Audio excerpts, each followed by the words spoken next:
libro que yo presento hoy, Lina es el nombre del azar. Es una selección de cuentos y relatos de ciencia ficción, algunos de vieja data, otros recientes.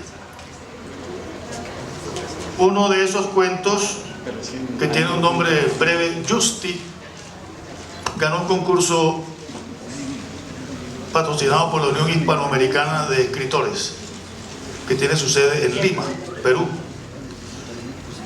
Y otro cuento de este libro, que se titula La entrevista, que maneja la intertextualidad porque trabajo con dos cuentos,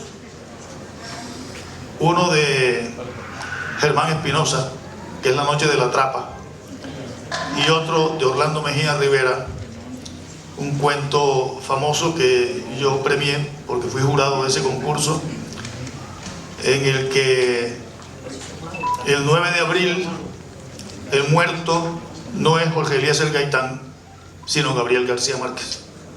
Se pueden imaginar ustedes las consecuencias para Colombia de haber sido así y no como en efecto ocurrió.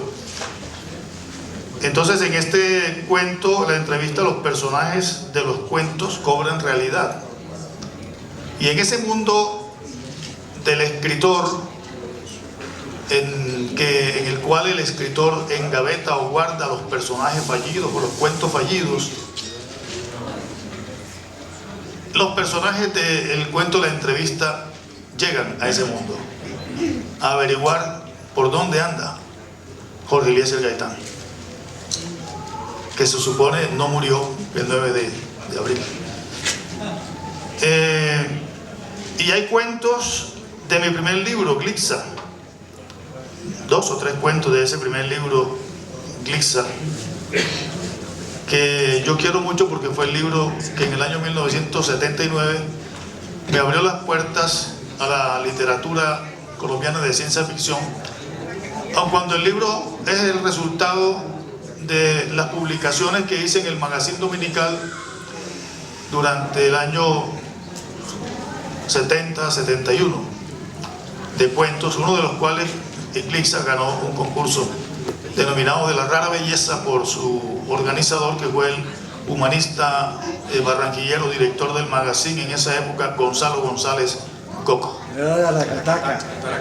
Él era de Aracataca. De Aracataca. Claro que sí. Pero, exacto, vivió... No.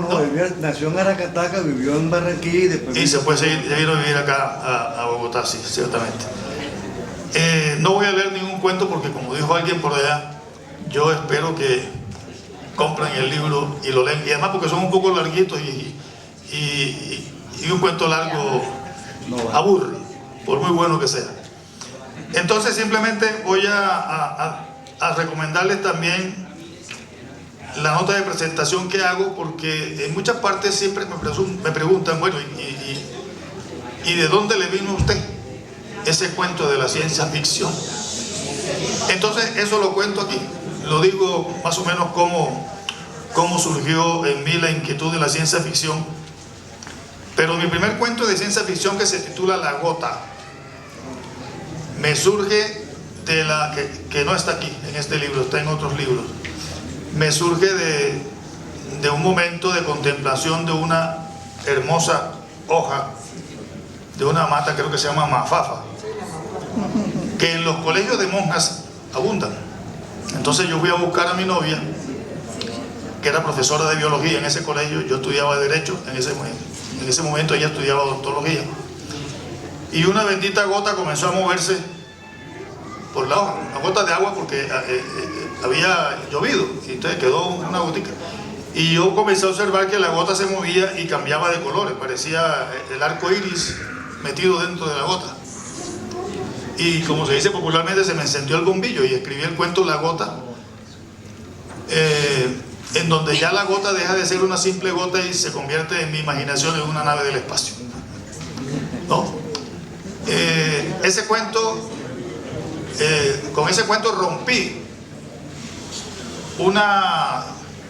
diríamos yo así, dos intentos fallidos con Gonzalo González Gop. Gonzalo González Gop tenía la costumbre de que cuando un escritor joven, en ese caso como yo en ese momento, le mandaba un cuento y no le gustaba, él publicaba la carta que uno le remitía y abajo ponía MD, al sexto. O sea, el cuento iba al sexto, no pasaba. Y me encestó 2 cuentos, pero no de ciencia ficción, sino cuentos realistas, cuentos sociales. Yo estaba en la onda de la revolución y los cuentos eran sociales, ¿ves? Y cuando escribo La Gota, se la muestro a un amigo que ya murió, Max Huelva de la Osa, y me dice: oye, no, este cuento hay que mandárselo a Gonzalo González, que es un humanista, un hombre importante, y se lo mandé. Y la gran sorpresa mía es que sale a los pocos días, a las 2 semanas, algo así, el cuento destacado con una buena ilustración y una nota: ha surgido un gran escritor de ciencia ficción en la costa colombiana, y Bueno, eso me entusiasmó y comencé a mandarle cuentos a GOC y me los fue publicando uno tras otro. Lo mismo le ocurrió a otros escritores, tanto así que Carlos J. María escribió un ensayo que Eduardo debe acordarse, y Suescún también. Un grupo de escritores se apodera del magazine, ¿no? Porque Gonzalo no hacía sino publicarle a Guillermo Tello, a Toño Mora, a José Luis y a todo un grupo de escritores, Álvaro Medina, ¿no? Y bueno, ese fue, digamos, que mi lanzamiento. ¿Qué les cuento finalmente? Si bien es cierto, yo no soy el primer escritor de ciencia ficción de Colombia, ese mérito lo tienen realmente José Félix Fuenmayor, quien escribió en 1928 una novela, Una triste aventura de 14 sabios. Luego José Antonio Osorio Lizarazo, bogotano, pero que residió en Barranquilla durante gran parte de su vida como periodista, que escribió Barranquilla, año 2032, en el año 1932.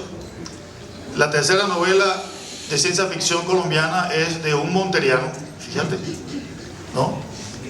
Manuel Francisco Schliger Vergara, padre austríaco o alemán, algo así. Un título larguísimo, Viajes interplanetarios en cepelines que tendrán lugar en el año 2036. La novela fue publicada en 1936. Después surge Germán Espinosa, nuestro gran escritor, nuestro fallido premio Nobel, porque si la vida hubiera sido generosa con él y estuviera vivo, con seguridad que sería hoy nuestro candidato al Nobel. Germán Espinosa publica La noche de la trapa. Pero estos escritores escribieron un solo libro de ciencia ficción, no escribieron más. René Rebetés sigue en la lista, publica 3 o 4 libros de ciencia ficción. Hoy acabo de recibir un regalo hermoso de Roberto Montes, que es el primer libro que publica René Rebetés, La prehistoria y otros cuentos, que yo no lo tenía en mi biblioteca. Con Rebetés hicimos una gran amistad, dicho sea de paso. Lamentablemente se murió y los proyectos que teníamos en común se perdieron. Y después sigo yo. Pero yo tengo, digamos que el mérito de ser el escritor de ciencia ficción que más libros ha publicado y que más ha sido antologado nacional e internacionalmente. Ese es mi gran mérito. Y otro gran mérito que me lo han reconocido ya algunos críticos, y es que se necesita ser un terco de primera línea para, después de 45 años de haber escrito mi primer cuento de ciencia ficción, La Gota, seguir fregando la paciencia con la ciencia ficción. Muchas gracias.